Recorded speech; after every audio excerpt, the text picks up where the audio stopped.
रूपापुर गांव में मंगलू नाम का एक धोबी रहा करता था। स्वभाव से वह काफी सीधा साधा था और इसी का लोग फायदा उठाकर अक्सर उसे बेवकूफ बनाते रहते थे। उसके पास 3 गधे थे जिनका नाम उसने वीरू, धन्नो और टुन्नू रखा था। टुन्नू बड़ा ही शरारती गधा था। वह अक्सर मंगलू धोबी को परेशान किया करता था। एक दिन, काहो मंगलू भैया, इतनी ठंड में सवेरे सवेरे बेचारे इन मासूमों को लेकर कहाँ चल दिए? अरे क्या कहूँ रामदीन भाई, मैं कहाँ जाऊंगा। आज तक तो रूपापुर से बाहर नहीं गया हूँ। वही मियाँ की दौड़ मस्जिद तक, नदी किनारे जा रहा हूँ। आज बहुत कपड़े हैं धोने के लिए। वो तो सब ठीक है मंगलू भाई, लेकिन ये बताओ, अपने तो 4-4 कपड़े और स्वेटर पहने हुए हो, लेकिन इन बेचारे गधों का क्या दोष है? इन्हें तुम इतना सवेरे ठंड में नदी किनारे क्यों ले जा रहे हो भाई? ये अगर नहीं जाएंगे तो मेरा काम कैसे होगा? उतना कपड़ा मैं कैसे धोकर लाऊंगा? परंतु हाँ, तुमने अच्छा सुझाव दिया है। मैं कल ही शीला से बोलूंगा कि इन सभी के लिए स्वेटर बुन दे, ताकि ये लोग और अच्छे से काम कर सकें। अरे मालिक, ये आपको बेवकूफ बना रहा है। हम गधों को ठंड नहीं लगती, आपको गधा बना रहा है मालिक। अरे टुन्नू, तू भी क्या गधे जैसी बातें कर रहा है? अपने आप को बेवकूफ साबित कर रहा है। बोल कि गधा नहीं, मालिक आपको उल्लू बना रहा है। सही जा रहे हो दोस्त, बिल्कुल सही जा रहे हो। एक गधा दूसरे गधे को गधा बना रहा है। अरे वीरू, तुम भी तो अपने आप को गधा ही साबित करने पर तुले हो। गधे जैसी बात करने की जगह उल्लू जैसी बात कर रहे हो। इस तरह तीनों गधे वीरू, धन्नो और टुन्नू आपस में बात करते हुए नदी किनारे पहुंच जाते हैं। मंगलू उनके पीठ पर से कपड़े उतारकर एक एक कर धोने लगता है। साधु बहुत देर तक देखता है कि मंगलू तन मन से इतनी ठंडी में मेहनत कर रहा है। उसका काम और लगन देख साधु प्रसन्न हो जाता है। इतनी सुबह सुबह जब लोग इस ठंड में घर में कंबलों में दुबके पड़े हैं, तुम यहाँ नदी किनारे पानी में कपड़े धो रहे हो। क्या तुम्हें ठंड नहीं लगती? लगती है ना महाराज, ठंड तो हमें भी लगती है, लेकिन क्या करें, इतने कपड़े हैं कि धोते धोते 12 बज जाएंगे, इसलिए सुबह ही कपड़े धोने निकल लिए। तुम्हारी अपने काम के प्रति मेहनत और लगन देखकर मैं बहुत प्रसन्न हुआ। तुम कोई भी एक वरदान मांगो, तुम्हारी वो इच्छा मैं पूरी करूंगा। महाराज, मुझे लोग कहते हैं कि मैं बेवकूफ हूँ। अगर मैं आपसे वर मांग लिया तो मेरी पत्नी नाराज हो जाएगी, इसलिए मैं पत्नी से पूछकर ही वर मांगूंगा। ठीक है, तुम्हारा ये वरदान मुझ पर उधार रहा। तुम जब चाहो मुझे याद करके मुझसे वरदान मांग सकते हो। इतना कहकर साधु वहां से चला गया। मंगलू धोबी अपने काम में लग गया। सारे कपड़े धोने के बाद मंगलू अपने तीनों गधों के पीठ पर कपड़ा लादकर अपने घर पहुंच जाता है। शीला, अरे ओ शीला, अरे कहाँ गई? लो, मैं सारा कपड़ा धोकर ले आया हूँ, इसे मैदान में फैलाकर सुखा दो। हाँ हाँ आई। दिन रात गधे जैसा खटते रहती हूँ, फिर भी मन लायक खाना तक नसीब नहीं होता। ऊपर से तुम्हारे जैसा बेवकूफ पति भगवान ने दे दिया है। देखा धन्नो, मालकिन हम लोगों की बड़ाई कर रही है। बोल रही है कि गधा जैसा खटती है, यानी हम लोग बहुत काम करते हैं। हाँ, कभी कभी भुलाए हुए गधे जैसा मार भी पड़ता है।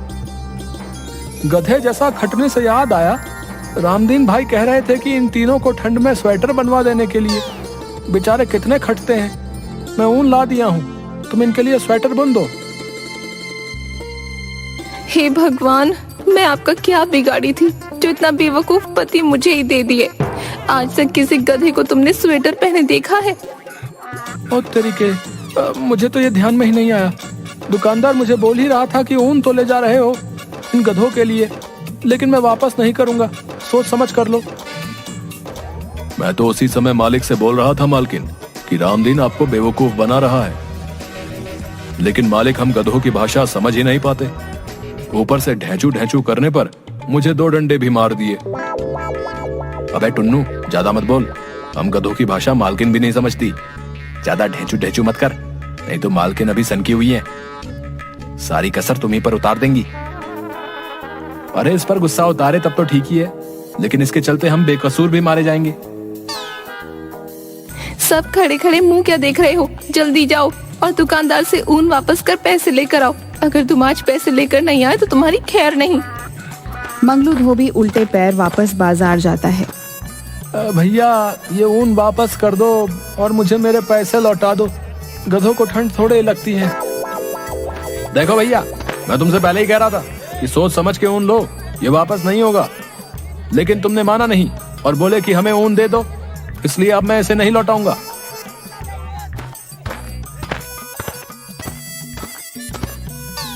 मंगलू धोबी ऊन लेकर वापस घर पहुंचता है। उसके हाथ में ऊन देखकर शीला का गुस्सा 7वें आसमान पर पहुंचता है। वह मंगलू धोबी को खूब खरी खोटी सुनाती है।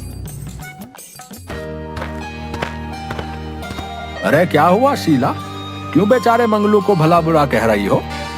ये इतना बुद्धू है कि कोई भी इसे बेवकूफ बना देता है। रामदीन भैया के कहने पर गधों के लिए इतना सारा ऊन ले आया और स्वेटर बुनने को बोल रहा है। वैसे 4 गधों के लिए ऊन थोड़ा कम है। पर हमारे पास तो 3 ही गधे हैं। अच्छा, गांव के सभी लोग इसको गधा बनाते हैं और तू अभी भी इसे आदमी ही मान रही है। ठीक है, चलता हूँ। वैसे इस गधे से 3 गधे ज्यादा स्मार्ट हैं।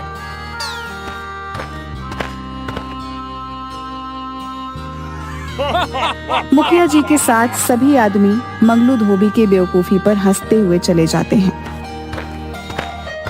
शीला को बहुत बुरा लगता है और उस रात शीला खाना भी नहीं देती मंगलू को। दूसरे दिन सुबह उठते ही मंगलू धोबी फिर से गधों को लेकर नदी के घाट के लिए निकल जाता है।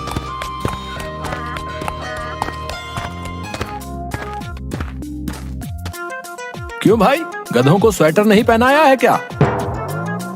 क्यों सवेरे सवेरे मजाक उड़ा रहे हो भैया? वैसे ही कल तुमने ऊन नहीं लौटाया, इस कारण मुझे रात में खाना तक नसीब नहीं हुआ। ऐसे ही मेरा मन खराब है। इन गधों के चलते मैं हमेशा सबसे सुनता रहता हूँ। देख रहे हो ना वीरू भैया, मालिक अपना दोष हम गधों पर लाद रहे हैं।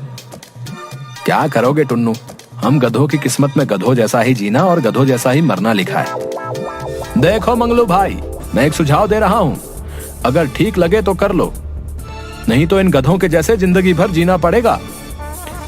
हाँ भैया बताओ ना, हम भी इस गधे जैसी जिंदगी से तंग आ गए हैं। दिन भर काम करो, शाम को जाकर बीवी से डांट सुनो, बस यही जिंदगी रह गई है।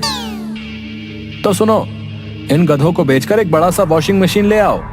उसमें तुम्हें कपड़ों को धोने में मेहनत भी नहीं पड़ेगी और ना ही सुखाने में, बल्कि जो टाइम मिलेगा उसमें तुम दूसरे काम भी कर सकते हो। कब तक बेवकूफ बने रहोगे? होशियार बनो, होशियार, समझे? बात तो पता है कि कह रहे हो भैया, मैं आज ही इन्हें बेचकर शहर से वॉशिंग मशीन लेकर आता हूँ। वैसे भी काम करते करते अब मैं थक चुका हूँ। वीरू भैया, कह दो इनसे हमें बेचने की कोशिश ना करें। मैं दुलत्ती उलत्ती मार दूंगा तो फिर ना कहना। अरे अरे अरे, गुस्सा नहीं करते टुन्नू भाई, अब मालिक जो चाहे वो कर सकता है। हो सकता है हम लोगों को इससे भी अच्छा मालिक मिले।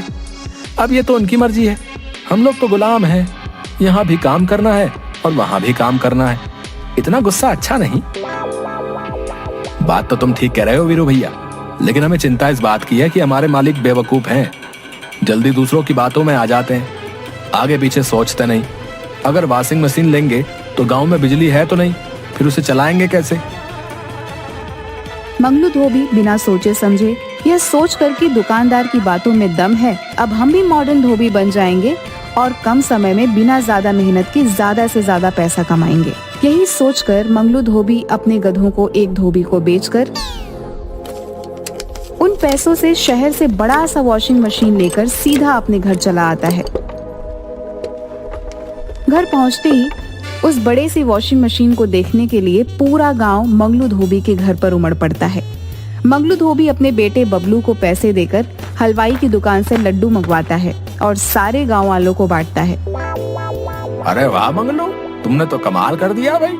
हमारे गांव में पहली वॉशिंग मशीन है जिसे तुम खुद खरीद कर लाए हो। अब हम लोग भी शान से कहेंगे कि हमारी धोबी हमें मशीन में कपड़े धोकर और सुखा कर देता है। मंगलू धोबी ने हमारे गांव का नाम रोशन कर दिया। अगल बगल 200 गांव में किसी के पास वॉशिंग मशीन नहीं है। ये हमारे गांव की उपलब्धि है, उपलब्धि। अतः हम सब मुखिया जी से आग्रह करते हैं कि मंगलू धोबी को एक शॉल गिफ्ट कर उसे सम्मानित किया जाए। मुखिया जी दुकानदार से एक शॉल मंगवाकर मंगलू धोबी को सम्मानित भी करते हैं। मंगलू धोबी सहित उसके परिवार का सीना चौड़ा हो गया था, क्योंकि आज पूरा गांव उसकी जय जयकार कर रहा था। मंगलू धोबी एक लंबा चौड़ा भाषण दे डालता है। आदरणीय मुखिया जी, गांव के सम्मानित लोग और हमारे गांव के साथियों, जैसा कि आप लोग जानते हैं कि जीवन भर मुझे बेवकूफ धोबी के नाम से नवाजा गया, लेकिन आज वही लोग मुखिया जी सहित हमारी सोच को सलाम करते हुए हमारी जय जयकार कर रहे हैं। अंत में मैं गांववासियों से यही कहना चाहूंगा कि कोशिश करते रहने से हमारे जैसे बुद्धू बेवकूफ आदमी भी अपनी सोच की बदौलत गांव की शान बन सकते हैं। आप लोग भी गांव को आगे बढ़ाने के लिए हमारी जैसी सोच पर अमल कर गांव को तरक्की के रास्ते पर आगे बढ़ाएं। जय रूपापुर की जनता। भाई वाह, हमें आज तक नहीं मालूम था कि अपना बेवकूफ समझे जाने वाला मंगलू धोबी इतनी सरलता से सटीक भाषण दे सकता है। गांव के युवाओं को मंगलू धोबी से इंस्पायर होने की जरूरत है भाई। एक बार फिर से मंगलू धोबी को गांव के लिए उपलब्धि पर तहे दिल से शुक्रिया। भाइयों एवं बहनों, अब मुखिया जी वॉशिंग मशीन का स्विच दबाकर उद्घाटन करेंगे। कृपया आप लोग जोरदार तालियों से मंगलू धोबी की इस उपलब्धि का स्वागत करें। ला भाई, एक नारियल पहले फोड़ दूं, उसके बाद स्विच ऑन कर वॉशिंग मशीन चलाएंगे। 1 मिनट रुक जाइए मुखिया जी। हम सब वॉशिंग मशीन गांव में आने की खुशी में ये भूल गए कि हमारे गांव में तो बिजली अभी आई ही नहीं है, तो फिर वॉशिंग मशीन चलेगी कैसे? अभी तक जो मुखिया जी और गांव वाले मंगलू धोबी को जो सर आंखों पर उठाए हुए थे, अब उसे महाबेवकूफ, बुद्धू, न जाने क्या क्या उपाधि देकर उसे भला बुरा भी कहने लगे। शीला खटिया पर बैठी सर को पकड़े अपनी पति की बेवकूफी पर उसी को कोस रही थी। भाई, गधा जब घोड़ा बनने की कोशिश करता है तब ऐसे ही सब लोगों के ताने सुनने पड़ते हैं, समझे? मंगलू भाई, एक सुझाव और मान लो, गांव में बिजली ला दो।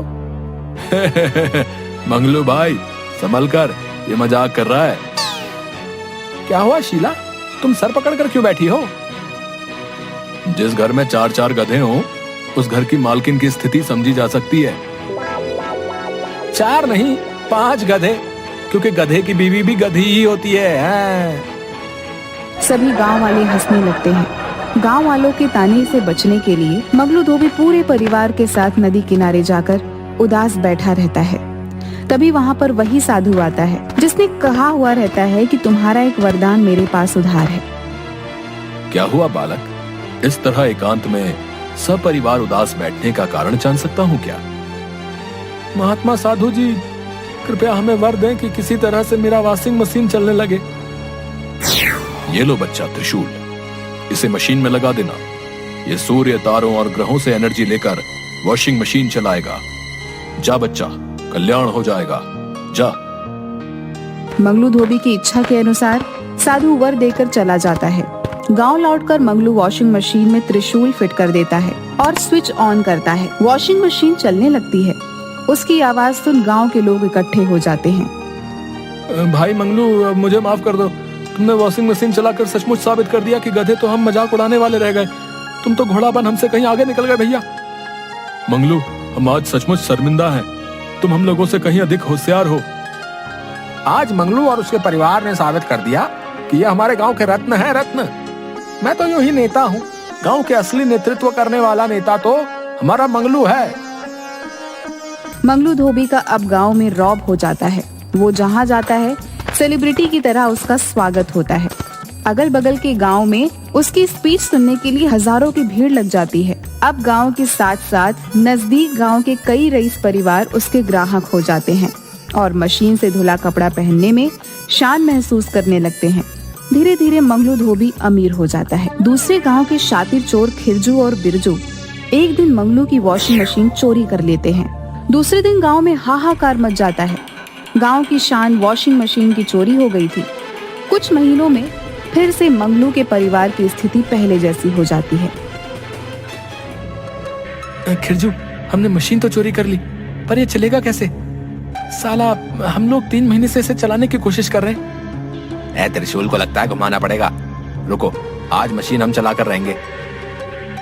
जैसे ही त्रिशूल खिरजू घुमाता है, वॉशिंग मशीन का ढक्कन ओपन हो जाता है। और खिरजू एवं बिरजू दोनों को अंदर खींच लेता है और उन्हें गोल गोल घुमाना शुरू कर देता है। अरे बाप रे, अरे कोई बचाओ हमें, अरे अरे उल्टी हो रही है, अरे चक्कर आ रहा है, अरे कोई तो रोको इस मशीन को।